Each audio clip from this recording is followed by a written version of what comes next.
In today's episode, we have Alexander Denon, who has overcome being a felon, having his mental health drained by the American prison system, and is now a successful model, actor, and father. Man, my whole life is on standstill. Nothing gets to go forward, and now I'm taking these hits, and I'm sitting in a prison cell. So you have nothing at all on. You're sitting in this cold, dim cell. There's no windows. You don't have a book. You don't have anything. I never seen this guy, but I became friends with him over months, just talking to him because I had nobody else to talk to. What you're looking up to, kid, if I had a second of your time to go do something different, I would. Don't be that same mistake that I made. Go do something great. Promise me you're gonna go do this. So he made me promise him that I would go to an agency.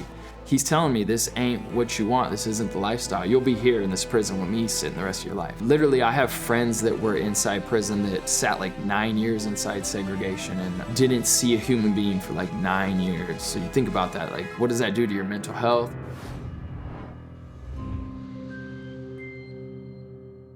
Hi, welcome back to another episode of The Mindful Space. Today we have Alexander. How are you today? Very good, how are you? Good, thanks for coming. So tell everybody what we're gonna be talking about today and a little intro of yourself. Yeah. So my name is Alexander the Great. I'm an ex-con turned model, actor, musician, influencer. I love saying everything, but I'd rather show people rather than tell them. But yeah, talk a little bit about my life story and I guess just how everything transpired to a life of prison, and turning into life of entertainment or a career in entertainment. So. Or anything at all, right? Yeah. Just getting out of that life. A better life, yeah. So let's start from the beginning. How did you get into the prison system? Yeah. So I guess taking everybody back to the earliest of my run-ins with the law, I'd say the justice system would be, I guess the age 16, 17 was my early rebellion, hanging around negative crowds, negative people. And it was always I was looking up to this figure, whether it was my older brother or this role model, right? And just for future topic, I always tell people, if you're looking to find the source of why there's trouble in somebody, look up to who they most look up to. Okay. Look up to their role model. And that was for me, my older brother was my role model. So following into that rebellion, whether it was gang lifestyles or dealing drugs or so many bad things that, it just transpired into that. And as a youth, I just embraced that, just wanting to be the best that I could be. But before all the trouble, I used to be a skateboarder. I used to have a normal life. There was normal teenager. There was a normal teenager. Yeah. I used to go to Disneyland with my parents. There was a normal life before the trouble that led up to it. So yeah. And so at what point, you said it started at 16 when you started getting in trouble. Yep. Did it start with simple things theft or just skating when you were not supposed to be skating? Yeah. How did it escalate? Yeah, that's a good question. I think that just skateboarding in general, just being this rebellious nature, people get off my step skateboarding or something. I don't know. It's not I wanted to turn to any bad choices or hurt my community and my family, which was affected the most through my poor choices all throughout those years. But I don't know. I think that I'd come to this point in my life where I felt just worthless. There wasn't much of me to offer to society. So it was I'm just going to do whatever I want to do. I'm just going to turn to this negative lifestyle. I'm going to just reap whatever I can, financially, mentally, all the different aspects of just taking from the community and people that I love. And, of course. Yeah. Now I know, or from what I read, correct me if I'm wrong, you almost went to jail once and were saved, and that wasn't enough, right? Okay, Can you tell us a little bit more about that? Yeah. So, in my adolescence leading up to going to actual prison and doing some time, I'd been to county jail a few different times where they were telling me stop smoking marijuana or quit getting into trouble where, you're getting minor consumptions, drinking underage or something like that. And it was I was just I'm going to do whatever I want to do. And that led to trouble in school where I was getting kicked out of high school eventually, where I got kicked out at 10th grade. And then immediately I got my GED, but that like led me on this path where I was telling my family, my parents, I just want to get to work. But in reality, I just wanted to go do whatever I wanted to do in life. So it just kind of like transcribed to like trouble in school, trouble in my personal life, my relationships with my family, my loved ones. They're like seeing somebody that I wasn't, you know? Exactly. Yeah. And then at what point was it that you ended up in real prison? How old were you? Yeah. So I would end up going to prison at 19 years old. But with anybody who's ever been involved with the judicial system, they know it's a drawn out process. So there's like the crime you're charged with, there's going through the court system, there's actually being convicted of the crime or settling for a lesser charge. For me, it was at 19 years old. And just to give you guys a little story on like the actual event that sent me to prison, when I was 19 years old, I was driving down a county road, just an old county road in Minnesota. So country road out in the middle of nowhere. Driving down this road and this car tries to run us off the road. And me and my friend are in the vehicle. He's driving. I'm in the passenger seat. I'm just like, this guy's probably drunk. Let's just keep going, right? So we're hauling butt. We're going like 100 miles per hour. And it comes to the point where I'm like, okay, we're probably going to get ran off the road. Like, and there was no antagonizing before. There was nothing that like should have elicited this guy trying to chase us. So I get out of the car eventually when I tell my friend, like, pull over, we're going to wreck. At that time, I had a weapon on me. I had a knife just for protection and probably not for the right reasons, thinking like I'm a 19-year-old kid that's running around, you know, dealing drugs, hanging with the wrong people. I had a weapon for the wrong reasons, if you think of it. And dealing with this for years, I thought about, you know, did I do the right thing during this night that this incident happened that would send me to prison? So this guy tries to run us off the road. I get out. I ask this guy, hey, what's going on? What's the deal? Why are you, you know, just trying to reason? Run us over, yeah. Yeah. And immediately this guy comes running at me. And it was so dark. It was 3 a.m. All I can really remember is a guy with a mohawk, like tattoos, and just like coming swinging at me. And from that moment, I felt like I had to defend myself. So I took the knife out and like, it was just so quick. Like anybody who's ever been involved in something, it's so quick. But I ended up stabbing this guy. And while we were fighting, having this altercation, I think like I said, I dealt with it for years, but like I was overcoming with like the emotions during the time of like fight or flight. Like, what do I do? I'm a 19-year-old kid. How do I handle this? Yeah. And after I ended up getting to the altercation, stabbing the guy, he took off running through like a cornfield, and me and a friend took off driving, left him there. And then 3 weeks later, the U.S. Marshals would raid my family's home, looking for me, connecting the dots and everything like that. But I didn't call the police. I didn't call the authorities. I didn't. You didn't cooperate. I mean, from what they look at it. Yeah, at all. I think the story would have been 100% different had I called the police, told them what happened. But I was scared. I guess I was just scared 19-year-old, you know? Yeah. And after a week, 2 weeks, you probably hoped they wouldn't find out. Thinking it was going to go away. And then, like, it's such a crazy story when you dive into, like, my backstory for everybody. Like, the guy who ended up getting stabbed was an ex-girlfriend of mine's cousin. Oh. And 3 weeks later, they arrested me because the guy I was with ended up telling on me. And it's just crazy how things transpired and how small town incident kind of happens. You know, there's only like 2,000 people that live there. So exactly. Yeah. Wow. So at this moment, you find yourself in prison. How many years did they give you? So at the end of the court proceedings, I had ended up taking a deal for 98 months. And the stipulation, so it's a stay of imposition. So what they did was they were saying, we're not going to send you to prison right away. We're going to put this time over your head.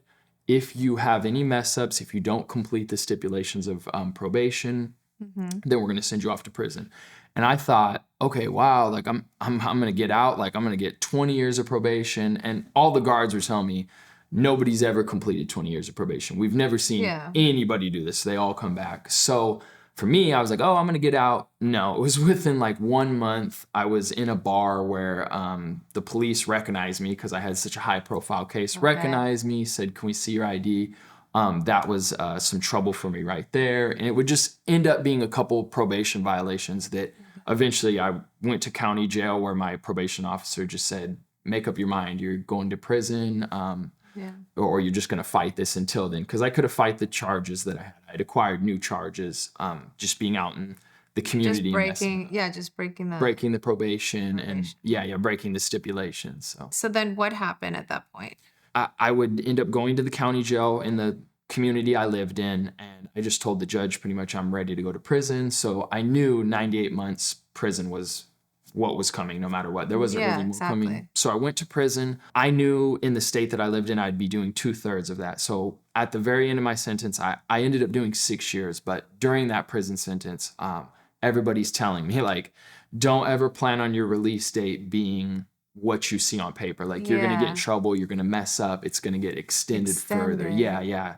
So I'm looking at it like, man, I'm going to be in prison much longer than this is even telling me. And, But prison was crazy. I think no matter how tough you are, and I used to watch all these shows about like prison shows or like a quote from like Tupac saying like, you're not a man until you go to prison. But when you get there, I don't care how tough you are, like looking up at the galleys and like having grown men that are like gangbangers, like screaming at you as a kid, like it's intimidating. It's intimidating. I can imagine. Yeah. So on that first day of going into prison, how was your mental health? How were you in shock? Were you nervous? Like, what was going through your whole body? Yeah. So I think that initially, like walking through those gates, so going through what they called the castle. So St. Cloud prison was the intake prison I was going into. And it was almost like cattle call. There was like 20 of us inmates shackled up going through this. Movies. Just like the movies. It's just like the movies. Yeah. Jumpsuits, orange jumpsuits, coming through this big brick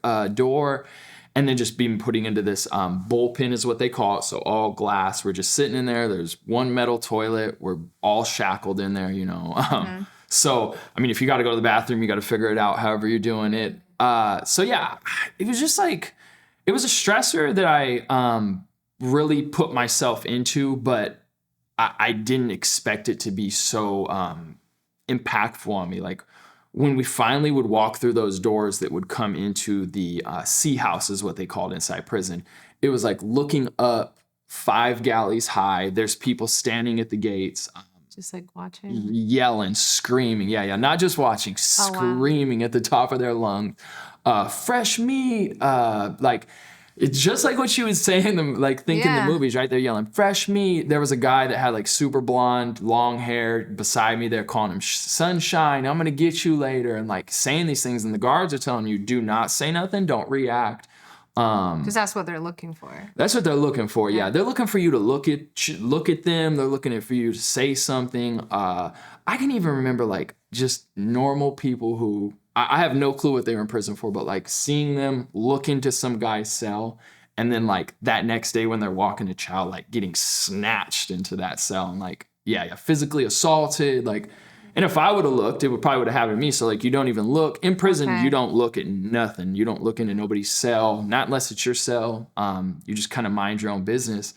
But for me, like going in there, seeing this galley, seeing how it was, seeing that like I'm going to have to shower with like 40 other people, and there's a nozzle that has like 3 spouts out of it. So you're literally standing like next to some strangers showering, and and you can't look. It's yeah. You're like this, right, like I'm done. yeah. And I'm like a skinny 19-year-old, and there's like 2 big convicts that have been there for 20 years or something. But the mental health aspect is, I think too, like I seen people try to, they were committing suicide, or trying to commit suicide the day that I got in there, people slitting their wrists in their cell, just people screaming. Like the mental health was real. For me, I'm glad that it wasn't so intense as, the other people were going through, or something that like maybe I collapsed and wasn't able to deal with. And I think of it like this. I like the first week in there, they do this assessment where they will go,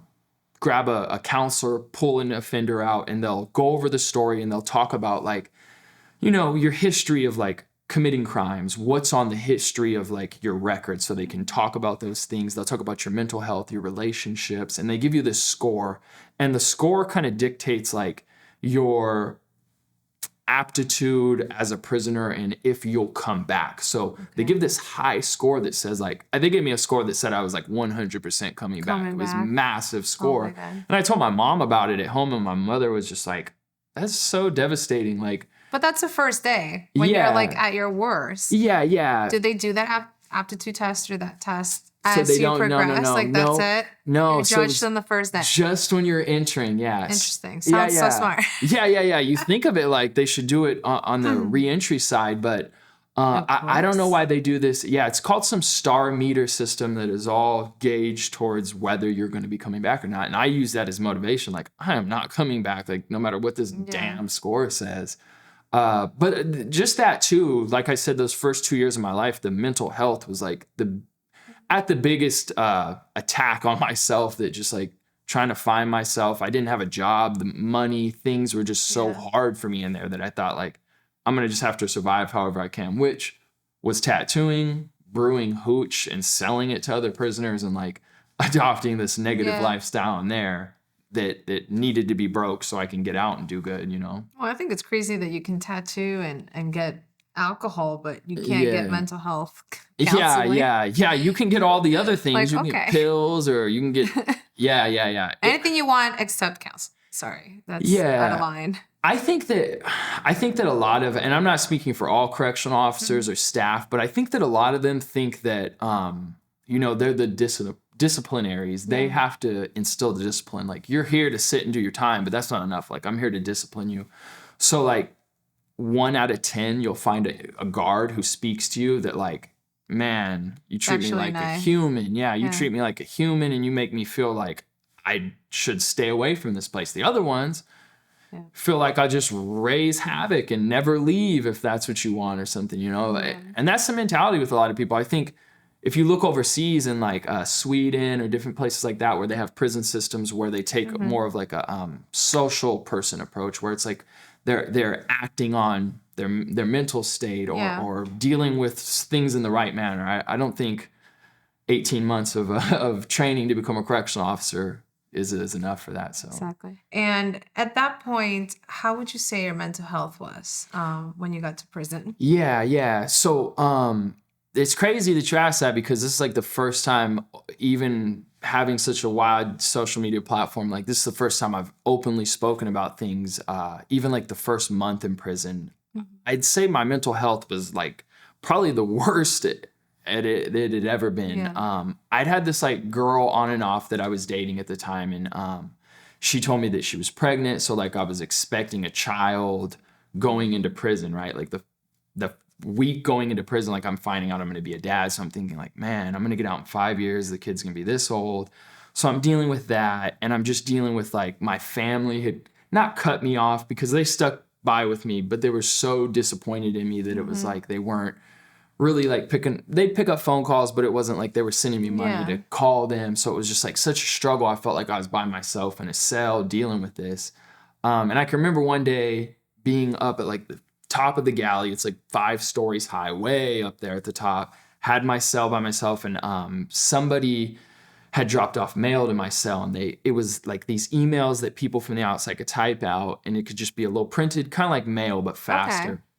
But I remember getting one of these, and it was like I couldn't come out of my cell because I was in trouble for some small stuff. I was still in my rebellion. Always in trouble. Yeah. Being inside prison, I was like right on my rebellion for the first 2 years. But I got this letter from the girl that I was seeing at the time, and it was like a letter pretty much saying like, I can't take this anymore. Like, I don't want to be with you anymore, which is common. Like, everybody thinks a girl's going to stay with you. Yeah, it's 100% common. Yeah, I should have been prepared for it mentally. But then she told me that she had lost the baby. And I don't know to this day whether it was true or not, but like, it was like mentally going through that in that cell was like, dang, like I just lost like a child that I thought I was going to have. And then I'm looking at the 98 months. I didn't think the 6 years was going to be that, but I'm looking at this long prison sentence as like, man, my whole life is on like standstill. Nothing gets to go forward. And now I'm like taking these hits and I'm sitting in a prison cell. But I don't know. That's a lot of what built me too, though, because that time where I struggled the most, that struggling inside a prison cell, not coming out, and like small things like having my shoes stolen, like the first day I was in prison, like small little things that just like mentally, I'm like, oh my goodness, I can't take this. If you wanted to get help, mental health help in prison, can you? That's a good question. I don't think so. I think that it's like a prescription they'll hand you, and that like a psychiatrist. Yeah. Like you can talk to some people, but I mean, I don't think prison's not the setting where you're gonna find that help, whether it's like medical help, mental health help. Like there's psychologists, and I even took courses or like certain studies they had on prisoners when I was there. And looking back at everything, there wasn't really help. There wasn't the mental health help that was needed. And there's people that need it way worse than my situation. Looking back, like, I don't know. I think it's neglected a lot inside the prison systems. Yeah. There was an incident that you were in solitary confinement for 2 months. Yep. How was that? Yeah. Mental health. Yeah. So the experience is degrading for anybody watching. Like, if you could just imagine how degrading it would be to be put in a situation where, like, each time I had been brought to this segregation, to the hole, and I'd gone a couple different months, for extended months times, it was always for something so minimal that I looked upon like as like, Jesus, I'm just taking another hit. Like, why can't I get a break? Like one time I had a fingernail clipper in my pocket, ones that I could buy off Canteen, ones that weren't contraband or anything, but it was in my pocket. It left my cell, and I went through a metal detector going to chow hall, and it beeped, and they sent me to sent me to the hole. But you know, when you get there, they strip you down, so you have nothing at all on. You're sitting in this like cold, dim cell. There's no windows. There's no windows. You like you don't have a book. You don't have anything. You have like this little rubber pen. You don't really get paper to write on. So like, there's no use for the pen. And there's all these, the holes. I think it's meant to like mentally break you, because then a week later they pull you out and tell you what you did wrong, what your discipline is. So you're just there by yourself. Yeah, and with people your are thoughts. Yeah, with your thoughts. People are screaming in the doors beside you. Like, just the screaming doesn't stop for like 72 hours until they're tired. Like, people are pissed off. They're mad. Like, mental health too is down there. They're just not being treated with. And how did you deal with it? So to be honest, as weird as this sounds, it's like talking through the toilet, talking through the vent to the person that's next to you. You know, it's weird. Like, you form a bond with this voice through a toilet, or a voice through this like air vent duct to the next side. I never seen this guy, but I like became friends with him over months, just talking to him because I had nobody else to talk to. Of course. But like doing stuff like that, working out, your mental health can deteriorate so much just being in there talking to yourself, not having anybody to talk to. A guard will come by and flash a light, but they're not going to talk to you even if you say hi or something like that. And maybe it's not a big deal. Just shut up and sit there and do your time or something. But I mean, I think that's like torture. Yeah. Right? I mean, there's people, literally, I have friends that were inside prison that sat like 9 years inside segregation and didn't see a human being for like 9 years. So you think about that. Like, what does that do to your mental health? What does that do to how do you expect sight? for the people that do end up getting out of jail, how do you expect they're going to go be in society and socialize and communicate if you just have them isolated, you know? It just doesn't make sense. Was there a turning point for you inside the prison, or what was your turning point that made you get out of that rebel stage? Yeah. So I'd have to say that my first 2 years of my 6-year prison bid was spent like doing tattoos, brewing liquor, fighting people, defending myself a lot of the time. Like, that was like the hardest time of my life, being inside prison those first 2 years. But I just mentally kept telling myself I need to work my way down. And for a lot of people inside prison, there's this point system. For everybody inside prison, there's a point system that custody points that continue to lower, and that's dictates, the trouble you've been in that can lower you to lower custody. So I just kept looking at this number as like, I need to get to a lower custody to get to better opportunity. And I did. So like I was looking every 6 months, 3 points would come off mine. And I got a super high amount for a young age. So I was like sent to a hardened prison where people weren't getting out. So it was just devastating. All I ever heard was, you're going to gladiator school. You're going to gladiator school. You're going to learn how to fight. You're going to learn how to defend yourself. Oh, yeah. And so then when I saw like the lunch bag that said where I was going, which was Rush City Prison, I was going gladiator school. I was like, oh, crap. Like, yeah, I'm going to like somewhere super tough. Yeah. So that was the first 2 years. When I got transferred to a medium custody, I would end up getting accepted to this program called the Interchange Freedom Initiative. And it's ran by Prison Fellowship. It's a Christian-based program, 18 months, intense, supervised by counselors that like really digs into who you are as a person, the crime you committed, and like what you're doing to rebuild yourself. And I think what changed the most during this time in prison was like, I got pulled from this community of people who were stabbing people, who were not looking to change. And I got put into this community where like, oh, wow, these people really do want to change, or at least they're being motivated to. If not, they're going to get kicked out. And I think the success rate for this program was like 78% or something. Like, well, that's great. Yeah, it was like a super high rate. For people lasting in there, it wasn't very high. Like out of 44 people, I think we had like 12 at the end after 18 months that actually made it. Yep. In class 41 is what it was called. So yeah, it was a huge transformation being in that community of people that like want to see good out of everybody and encourage it. But you have to lower yourself to be able to be admitted into that program. It's not a program that's for everyone. Nope. And let me rephrase everything. Like with this program, there was no benefits. Like there's other early release programs inside prisons. This did nothing other than like for yourself. So being admitted to this program and sticking into it for 18 months was like a big time for people that saw at the end of it, they're like, I'm not getting anything, nothing. Yeah. They could go somewhere else to a boot camp and get like 4 years off, or oh wow. Can get a huge chunk of time off for their programming. Of course. Yep. Now, so you found faith, right?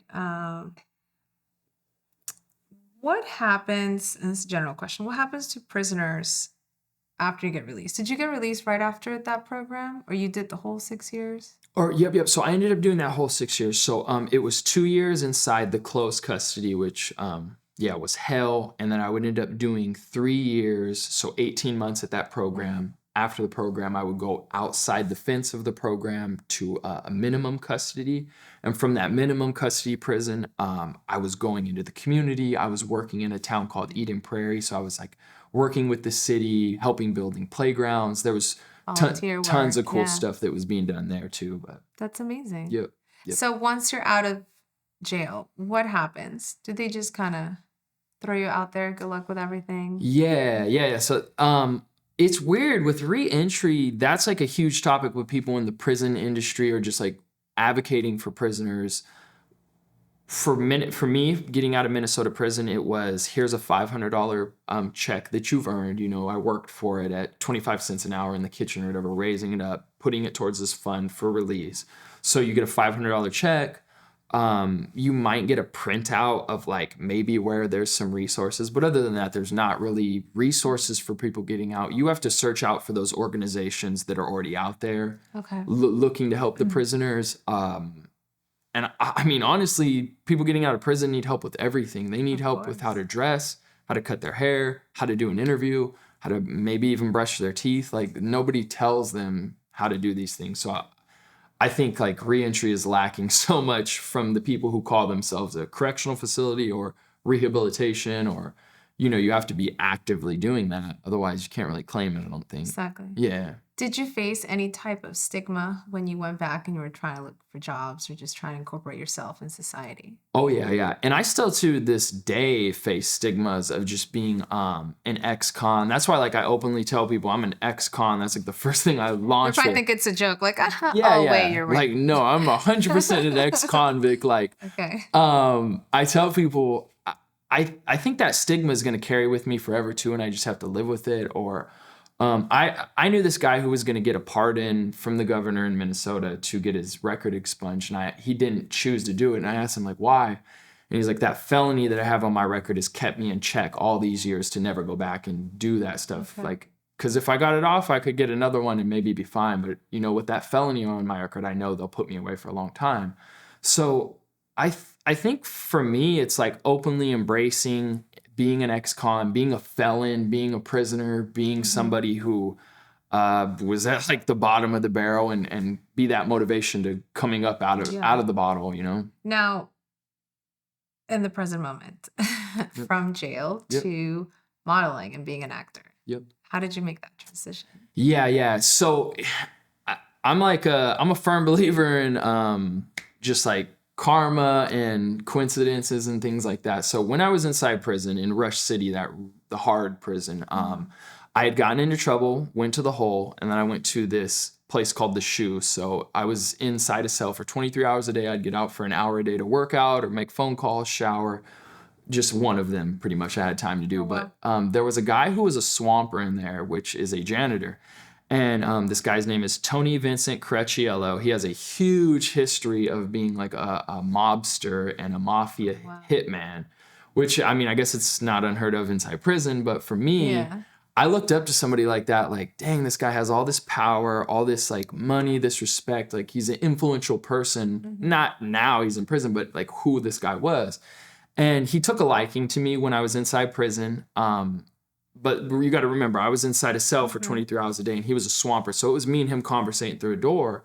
But this guy told me, dude, you have like this look to be a model. You like, I'm not like that type of guy, but like, you know, I'm in prison. You just do it. He's like, so over this 3 months that I sat inside this shoe area before I'd get moved to a different area, this was like the trouble area for the wing.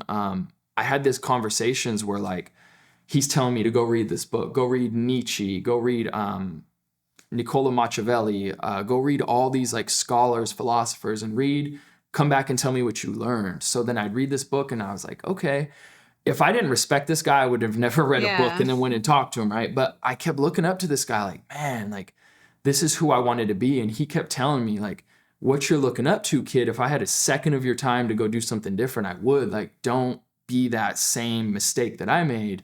Go do something great. Promise me you're going to go do this. So he made me promise him that I would go to an agency. And I was like, dude, I'm going to go to construction and do what I've done all my whole life and do like roofing or something like that. But I promised him before I left, gave him a hug. He was tearing up and stuff like that. And it was like, he'd really become a good friend to me. Like it was my mentor. That's amazing. This, 86-year-old Sicilian from Italy. Mobster. Yeah, mobster. Yeah. So like, that's why I tell people a lot of the time, right? Look, find out who, if somebody like a dad comes to me and like, my kid's messing up, what do I do?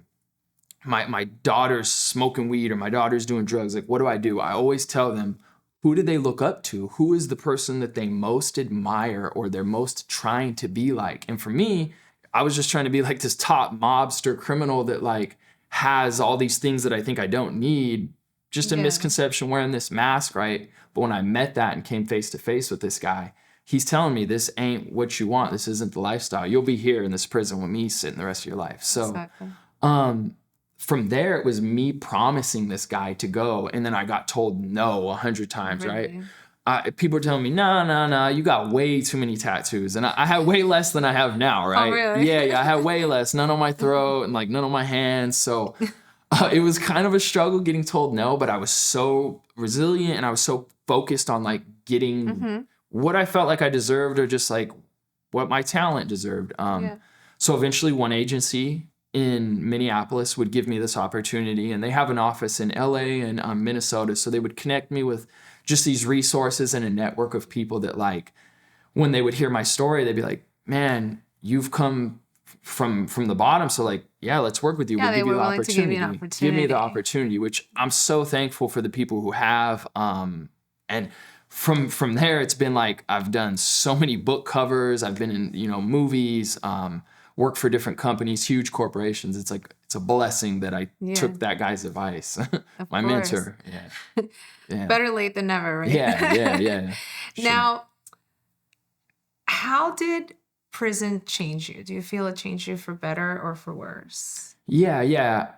So like what I could most relate it to is when I hear people talk about religion, right? They say, I had a change of heart and a change of mind. That's what prison did for me. It completely changed. And that could be with the faith that follows in and just finding myself, really finding out what I believe in, my morals, why I believe in something.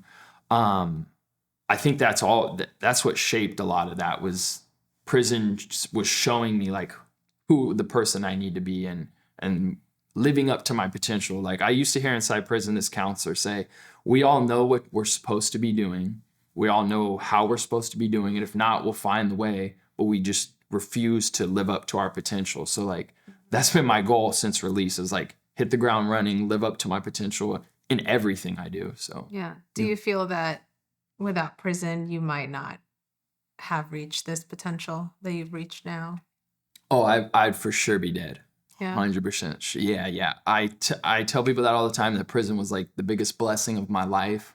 Not the fact that I lost all that time, but like, yeah, just the lessons. It was the lessons. Yeah. And then I would have never met Tony had I not gone to prison. And I don't know, maybe I wouldn't have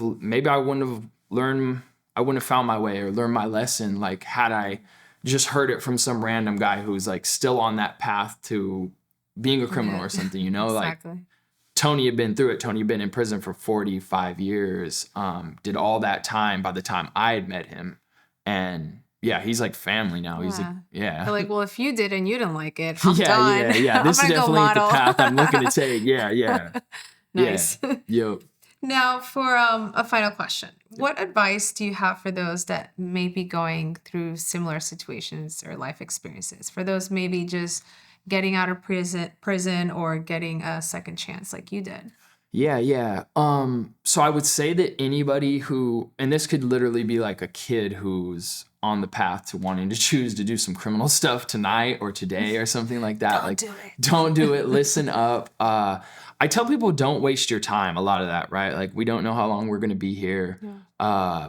I lost 6 years of my life to maybe a mistake that I could have done. You know, maybe I could have called the police. Maybe I could have handled it differently. So like take everything with a grain of salt and as a blessing. Don't let an opportunity pass you by that you can literally alleviate the burden on somebody. So like if I see somebody, if I'm walking by something, like please, if you can, in me, I have to alleviate the burden to some capacity, whether it's money, saying hi, whatever it may be. I think just being a good person radiates that karma coming back for people. Yeah. That, at least for me, that's what I found, that like being a good person, good just comes tenfold for you and it makes you feel good about yourself. And I love reaching back to the people that are in those similar footsteps and telling them like, own your story, take all that bad that you think about yourself. Like I said, I tell everybody I'm an ex-con, so take whatever it is about your story and then just embrace it, own it, own up to it. Don't try to go around the issue as in, don't try to hide it, embrace it. And it's what we learn from the mistakes. If you're not learning anything and going back to it, you know, it's just kind of a waste of time. So don't give up, stay motivated, own your story. Embrace your brand, make yourself everything you can, everything that you believe in. So. And become a model. And become a model. You know, not for every president or prisoner, but No, I love your story. I love the fact that you're able to just share it with everybody. I know we were talking that you're going to start going back to the prisons where you were and try to talk to people, and that's so motivating. Yep. So thank you. Yeah. I'm excited. I think that speaking to that population, I can motivate them to do a little bit better when they get out. And of course, because you've been through it. It's almost like the rehabs, the rehab groups, the AAs.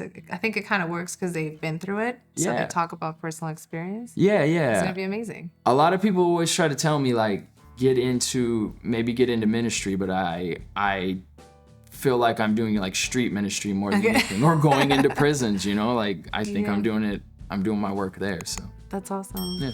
Well, thank you for coming and thank you for sharing your story. I love this conversation. Yeah. Thank you so much for having me. Thank you guys for watching or listening. We'll be here next week. If you liked what you see, leave us a comment and don't forget to subscribe. Bye.